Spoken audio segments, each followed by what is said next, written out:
शिव का जन्म कैसे हुआ?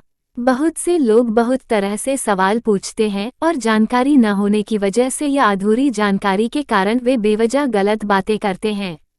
बहुत से लोग पूछते हैं शिवलिंग क्या है, लोग इस लिंग की पूजा क्यों करते हैं, शिव का जन्म कैसे हुआ और कब हुआ।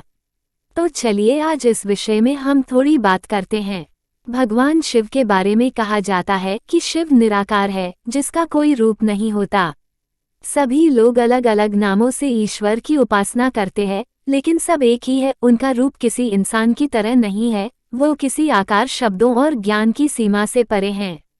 वो बस एक बिंदु हैं। जब भगवान शिव ने सोचा कि सृष्टि का निर्माण किया जाए, तब उन्होंने भगवान विष्णु को जन्म दिया और विष्णु भगवान के नाभि से भगवान ब्रह्मा उत्पन्न हुए। लेकिन जब दोनों का जन्म हुआ तो उन्हें ये ही नहीं पता था कि वो कहाँ से आए हैं, कैसे आए हैं। दोनों ही बहुत शक्तिशाली थे और बात बात में दोनों में बहस शुरू हो गई कि कौन ज्यादा शक्तिशाली है, कौन बड़ा है।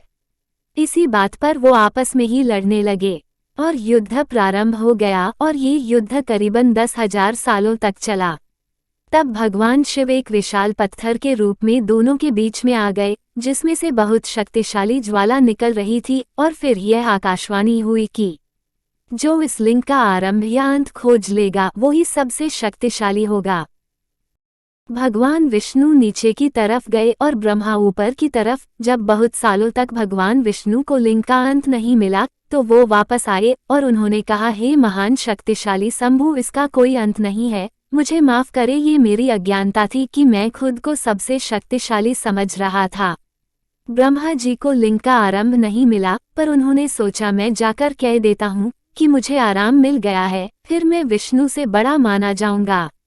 ये सोचकर वो वापस आए पर घमंड में बोले, मैंने लिंग का आरंभ खोज लिया है। तब फिर आकाशवाणी हुई, ये शिवलिंग है और मेरा कोई आकार नहीं है, मैं निरंकार हूँ। और शिवजी तो सब कुछ जानते ही थे, तो उन्होंने भगवान विष्णु को आशीर्वाद दिया और ब्रह्मा को झूठ बोलने के लिए श्राप दिया कि तुम्हारी कभी भी पूजा नहीं होगी। तब ब्रह्मा ने अपनी गलती के लिए माफी मांगी। तब से भगवान शिव को शिवलिंग के रूप में पूजा गया। तब भगवान ब्रह्मा और विष्णु ने उनसे प्रार्थना की कि भगवान आप हमारे जैसे समान रूप में हमारे साथ रहें। तब उस लिंग से भगवान शिव बाहर आए, जिन्हें शिव शंकर महादेव कहा गया, जो शिव के रूप में हैं। ब्रह्मा, विष्णु, महेश है कौन? ये तीनों जब मिलते हैं तो ज्योति का एक बिंदु बनता है, जिससे सारा संसार है। ब्रह्मा, विष्णु और महेश तीनों एक ही हैं, कोई बड़ा या छोटा नहीं है। संसार चलाने के लिए शिवजी अपना विस्तार कर विष्णु प्रजापालक, ब्रह्मा जन्म देने वाले और जरूरत पड़ने पर विष भी पीने वाले भगवान शिव बने। विष्णु शिव की पूजा करते हैं, शिवजी विष्णु की पूजा करते हैं और तीनों ही सर्वश्रेष्ठ हैं, कोई ऊपर नीचे नहीं। भगवान शिव का जन्म कैसे हुआ, इस बात का जवाब यही है। भगवान शिव का ना ही कोई जन्म हुआ, ना ही कोई मृत्यु।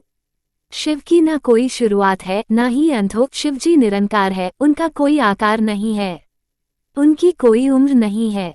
जो चीज जन्म लेती है उसे मरना भी होता है, जो शुरू होता है उसे खत्म भी होना होता है। पर भगवान शिव इन सब से परे हैं, उनका कोई जन्म नहीं हुआ और ना ही उनका कोई अंत होगा। वो सबसे पहले हैं और सबसे अंत तक रहेंगे। भगवान शिव हमेशा से हैं पर हमेशा रहेंगे। तो दोस्तों, कैसी लगी आपको ये वीडियो? अच्छी लगी तो प्लीज़ इसे लाइक करें, शेयर करें, साथ ही चैनल को सब्सक्राइब अवश्य करें।